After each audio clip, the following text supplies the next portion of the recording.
जय श्री राम मेरे प्यारे साथियों। रामायण की कहानी तो सभी जानते हैं, जिसमें भगवान श्री राम 14 वर्ष के लिए वनवास गए थे और इसका कारण भी सभी को ज्ञात है कि यह एक धोबी द्वारा सीता माता की निंदा करने की वजह से हुआ था। दोस्तों, लेकिन क्या आप जानते हैं कि सीता माता और उस धोबी का पूर्व जन्म में एक किस्सा था? जी हाँ, आज हम आपको इस धोबी से जुड़ी पूर्व जन्म की कथा के बारे में बताने जा रहे हैं। तो आइए दोस्तों, जानते हैं इसके पीछे की कहानी। तो दोस्तों, आप सभी से हाथ जोड़ के निवेदन है कि वीडियो में अंत तक बने रहे। यदि आपने अभी तक हमारे चैनल को सब्सक्राइब नहीं किया तो चैनल को सब्सक्राइब अवश्य कर लें। दोस्तों, मिथिला नाम की नगरी में महाराजा जनक राज्य करते थे। उनका नाम था शीरध्वज। एक बार वे यज्ञ करने के लिए पृथ्वी जोत रहे थे। उस समय फाल से बनी गहरी रेखा द्वारा एक कुंवारी कन्या का दुष्प्रभाव हुआ।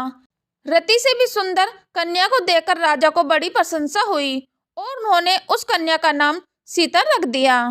परम सुंदरी सीता एक दिन सखियों के साथ उद्यान में खेल रही थी। वहां उन्हें एक सूक पक्षी का जोड़ा दिखाई दिया जो बड़ा मनोरम था। वे दोनों पक्षी एक पर्वत की चोटी पर बैठकर इस प्रकार बोल रहे थे, पृथ्वी पर श्री राम नाम से विख्यात एक बड़े सुंदर राजा होंगे। उनकी महारानी सीता के नाम से विख्यात होगी। श्री राम सीता के साथ 11,000 वर्ष तक राज्य करेंगे। धन्य है वे जानकी देवी और धन्य है वे श्री राम। तोते को ऐसी बातें करते हुए देख सीता ने यह सोचा कि ये दोनों मेरे ही जीवन की कथा कह रहे हैं। इन्हें पकड़कर सभी बातें पूछूं, ऐसा विचार कर उन्होंने अपनी सखियों से कहा, यह पक्षियों का जोड़ा सुंदर है, तुम लोग चुपके से जाकर इसे पकड़ के लाओ। सखियां उस पर्वत पर गई और दोनों सुंदर पक्षियों को पकड़ लाई। सीता उन पक्षियों से बोली, तुम दोनों बड़े सुंदर हो, देखो डरना नहीं। बताओ तुम कौन हो और कहाँ से आए हो? राम कौन है और सीता कौन है? तुम्हें उनकी जानकारी कैसे हुई? सारी बातों को जल्दी जल्दी बताओ, भय ना करो। सीता के इस प्रकार पूछने पर दोनों पक्षी सब कुछ बताने लगे। देवी वाल्मीकि नाम से विख्यात एक बड़े ही महर्षि हैं। हम दोनों उन्हीं के आश्रम में रहते हैं। महर्षि ने रामायण नाम का एक ग्रंथ बनाया है जो सदा मन को प्रिय जान पड़ता है। उन्होंने शिष्यों को उस रामायण का अध्ययन भी कराया है। रामायण का कलेवर बहुत बड़ा है। हम लोगों ने उसे पूरा सुना है। राम और जानकी कौन है, इस बात को हम बताते हैं तथा इसकी सूचना देते हैं कि जानकी के विषय में क्या क्या बातें होने वाली हैं। तुम ध्यान देकर सुनो। महर्षि ऋषि शृंग के द्वारा कराए हुए पुतेष्टि यज्ञ के प्रभाव से भगवान विष्णु राम, लक्ष्मण, भरत और शत्रुघ्न ये 4 शरीर धारण करके प्रकट होंगे। देवगायन भी उनकी उत्तम कथा का गान करेंगी। श्री राम महर्षि विश्वामित्र के साथ भाई लक्ष्मण सहित हाथ में धनुष लिए मिथिला पधारेंगे। उस समय वहां वे शिव के धनुष को तोड़ेंगे और अत्यंत मनोहर रूप वाली सीता को अपनी पत्नी के रूप में ग्रहण करेंगे। फिर उन्हीं के साथ श्री राम अपने विशाल राज्य का पालन करेंगे। ये तथा और भी बहुत सी बातें वहाँ हमारे सुनने में आई हैं। सुंदरी, हमने तुम्हें सब कुछ बता दिया, अब हम जाना चाहते हैं, हमें छोड़ दो। पक्षियों की ये अत्यंत मधुर बातें सुनकर सीता ने उन्हें मन में धारण किया और पुनः उन दोनों से पूछा, राम कहाँ होंगे? वे किसके पुत्र हैं और कैसे वे आकर जानकी को ग्रहण करेंगे? मनुष्य अवतार में उनका श्री विग्रह कैसे होगा? उनके प्रश्न सुनकर सूकी मन ही मन जान गई कि यही सीता है।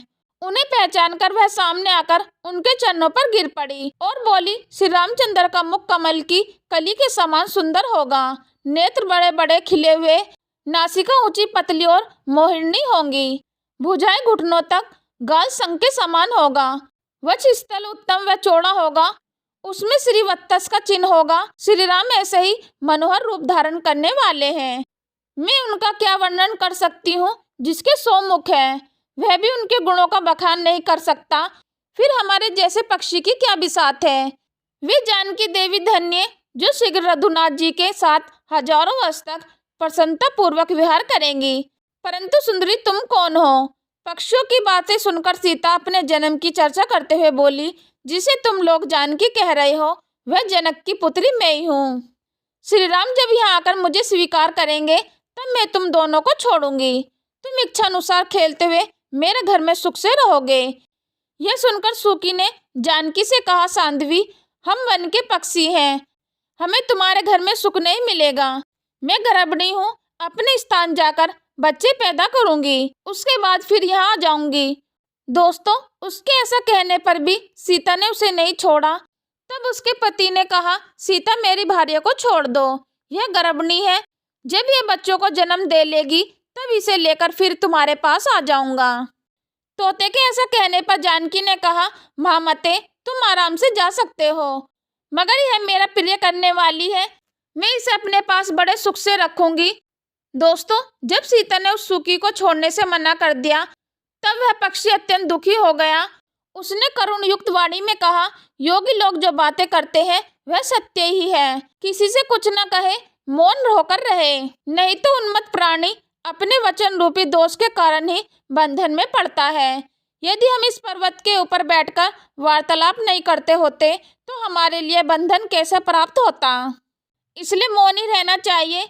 इतना कहकर पक्षी पुनः बोला, सुंदरी, मैं अपनी इस भार्य के बिना जीवित नहीं रह सकता, इसलिए इसे छोड़ दो। सीता, तुम बहुत अच्छी हो, मेरी प्रार्थना मान लो। इस तरह उसने बहुत समझाया, किंतु सीता ने उसकी पत्नी को नहीं छोड़ा। तब उसके भार्य ने क्रोध और दुख से व्याकुल होकर जानकी को श्राप दिया, अरे जिस प्रकार तुम मुझे इस समय अपने पति से अलग कर रही है, वैसे ही तुझे सवें भी गर्भिणी की अवस्था में श्री राम से अलग होना पड़ेगा। यूँ कहकर पति वियोग के कारण उसके प्राण निकल गए। उसने श्री रामचंद्र जी का स्मरण तथा पुनः पुनः राम नाम का उच्चारण करते हुए प्राण त्याग किया था। इसलिए उसे ले जाने के लिए एक सुंदर विमान आया और वह पक्षिणी उस पर बैठकर भगवान के धाम को चली गई। भार्य की मृत्यु हो जाने पर पक्षी शोक से आतुर होकर बोला, मैं मनुष्य से भरी श्री राम की नगरी अयोध्या में जन्म लूंगा तथा मेरे ही वाक्य से इसे पति के वियोग का भारी दुख उठाना पड़ेगा। यह कहकर वह चला गया। क्रोध और सीता जी का अपमान करने के कारण उसका धोबी की योनि में जन्म हुआ। दोस्तों, उस धोबी के कथन से ही सीता जी निंदित हुई और धोबी के रूप में उत्पन्न हुए उस तोते का श्राप ही सीता का पति से विछोड़ कराने में कारण हुआ और वे वन में गई। दोस्तों, आशा करती हूँ कि इस वीडियो के माध्यम से आप सभी को पता चल गया होगा कि माता सीता और धोबी का पूर्वजन्म में क्या रिश्ता था। तो दोस्तों, नीचे दिए गए कमेंट बॉक्स में अपनी राय अवश्य बताएं और यह वीडियो आपको अच्छी लगी है तो इस वीडियो को अपने दोस्तों को अवश्य शेयर करें।